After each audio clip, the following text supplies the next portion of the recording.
Umroh tahun 2025 hadir dengan wajah yang benar-benar berbeda. Jika dulu masyarakat masih bisa berharap keberangkatan umroh lewat banyak jalur alternatif atau fleksibilitas sistem, maka kini semua itu hampir mustahil. Peraturan baru dari pemerintah Arab Saudi telah membuat seluruh penyelenggara perjalanan umroh, terutama yang skala kecil hingga menengah, mulai merasa ketar-ketir. Mereka terpaksa menyesuaikan diri dengan sistem digital baru yang sangat ketat, transparan, dan nyaris tanpa celah toleransi. Sistem yang diterapkan Saudi kini menyatukan semua elemen perjalanan, mulai dari visa, akomodasi, jadwal keberangkatan dan kepulangan, hingga aktivitas jemaah di Tanah Suci, ke dalam satu platform digital bernama Nusuk. Dalam sistem ini, semuanya harus saling sinkron. Sedikit saja ada data yang tidak cocok, visa jemaah bisa langsung dibatalkan tanpa pemberitahuan. Apa yang membuat para travel semakin panik adalah larangan total terhadap penggunaan visa ziarah atau visa kunjungan keluarga untuk keperluan umroh.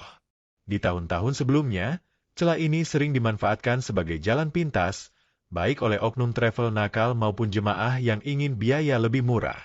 Tapi tahun ini, semua data visa yang digunakan untuk masuk ke Arab Saudi akan langsung dipindai dan dibandingkan dengan database sistem imigrasi serta otoritas Masjidil Haram. Jika visa yang digunakan tidak sesuai peruntukannya, maka jemaah bisa langsung ditahan dan dideportasi di bandara, atau bahkan di hotel tempat mereka menginap. Hal ini menjadi mimpi buruk baru yang membuat banyak agen umroh waspada dan tidak bisa lagi bermain-main dengan aturan. Kebijakan selanjutnya yang membuat sistem semakin rumit adalah kewajiban travel umroh untuk mencatat semua akomodasi resmi dalam sistem Nusuk. Jadi, mereka tak bisa lagi membeli hotel secara acak melalui pihak ketiga yang tidak terdaftar. Seluruh bukti pembayaran hotel, jarak dari Masjidil Haram, waktu check-in dan check-out, serta jumlah kamar yang dipesan harus sesuai dan bisa diverifikasi secara real-time oleh pihak Saudi. Jika ditemukan ketidaksesuaian atau dugaan pemalsuan dokumen, maka izin travel bisa dicabut, bahkan dikenai denda hingga ratusan juta rupiah. Satu lagi yang sangat mengejutkan adalah sistem integrasi antara visa dan tiket pesawat. Pemerintah Saudi kini mewajibkan bahwa semua penerbangan menuju dan dari Arab Saudi harus terhubung dengan sistem visa. Artinya, travel tidak bisa lagi membeli tiket sendiri atau menggunakan penerbangan transit yang tidak terdaftar dalam sistem. Tiket, visa, dan paket akomodasi harus disiapkan dalam satu paket dan diinput dalam sistem. Bila tidak sesuai, visa tidak akan dicetak, atau bisa saja jemaah ditolak naik pesawat. Tidak berhenti di situ, sistem pengawasan di lapangan juga makin canggih. Pemerintah Arab Saudi kini memasang teknologi pengenal wajah, sidik jari, dan pelacakan biometrik di area Masjidil Haram dan hotel-hotel jemaah. Semua itu dilakukan untuk memastikan hanya jemaah yang benar-benar sah dan tercatat dalam sistem yang bisa mengakses layanan ibadah umroh. Jika ada jemaah yang masuk secara tidak resmi, atau yang overstay dari masa visa, maka mereka bisa langsung dikenali dan ditindak.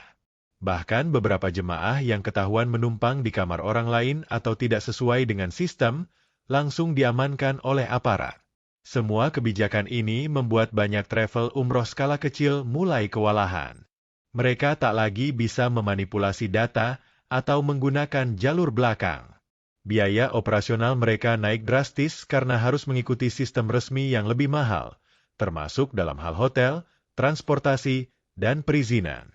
Banyak di antara mereka akhirnya memilih berhenti sementara atau hanya menerima jemaah dalam jumlah sangat terbatas. Beberapa travel bahkan harus menutup operasionalnya karena tidak mampu lagi memenuhi standar baru dari pemerintah Arab Saudi. Dampaknya pun terasa ke masyarakat. Harga paket umroh 2025 melonjak cukup tajam. Jika tahun lalu umroh bisa dilakukan dengan biaya sekitar 25 hingga 30 juta rupiah, maka kini harganya bisa tembus 35 hingga 40 juta bahkan lebih.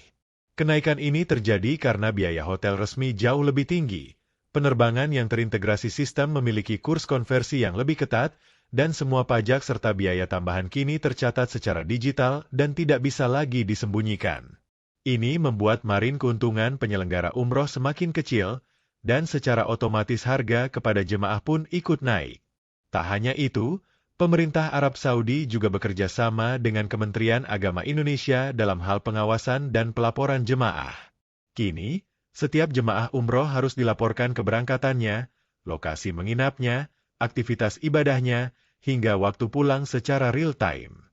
Semua data tersebut harus diinput oleh travel dan bisa dipantau langsung oleh petugas. Jika terjadi pelanggaran, seperti jemaah tak kunjung kembali, keluar dari area yang diizinkan, atau overstay, maka izin travel bisa dibekukan hingga waktu yang tidak ditentukan. Bahkan bisa saja jemaah yang bermasalah tidak bisa mengajukan visa lagi dalam waktu 5 tahun. Satu peraturan penting lainnya adalah larangan bagi travel untuk menjual paket umroh yang tidak resmi. Artinya, semua paket yang dijual harus tercatat dalam sistem nusuk dan bisa diverifikasi oleh pihak Arab Saudi. Jika travel nekat menjual paket fiktif atau paket yang tidak tercatat, maka akan langsung dijatuhi sanksi berat. Selain denda, izin usaha bisa dicabut, dan jemaah pun tak bisa diberangkatkan meski sudah membayar. Inilah sebabnya, masyarakat pun diminta makin waspada. Jangan sampai tergoda promo murah tapi tidak jelas statusnya. Lebih mengejutkan lagi, Saudi kini memasang pengawasan biometrik yang menyeluruh di area Masjidil Haram. Kamera pengenal wajah dipasang hampir di setiap sudut, dari pintu masuk, lorong, hingga area tawaf dan sa'i. Semua aktivitas jemaah dimonitor, dan sistem bisa langsung mendeteksi siapa yang sah dan siapa yang tidak. Teknologi ini membuat jemaah yang masuk secara ilegal atau melebihi masa visa akan langsung terdeteksi, dan dalam waktu singkat diamankan oleh otoritas setempat.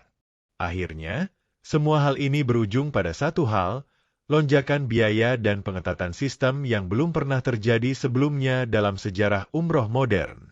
Pemerintah Arab Saudi ingin agar umroh tidak hanya menjadi kegiatan spiritual, tapi juga aman, tertib, dan bebas dari penipuan atau overkapasitas. Sementara itu, pemerintah Indonesia juga mendukung langkah-langkah ini demi melindungi jemaah dan meningkatkan kualitas layanan.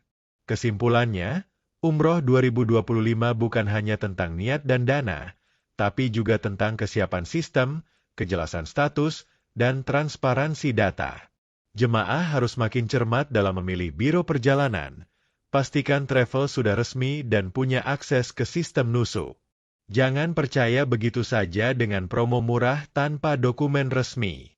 Dan bagi travel, ini adalah momen transisi, antara berbenah atau tertinggal.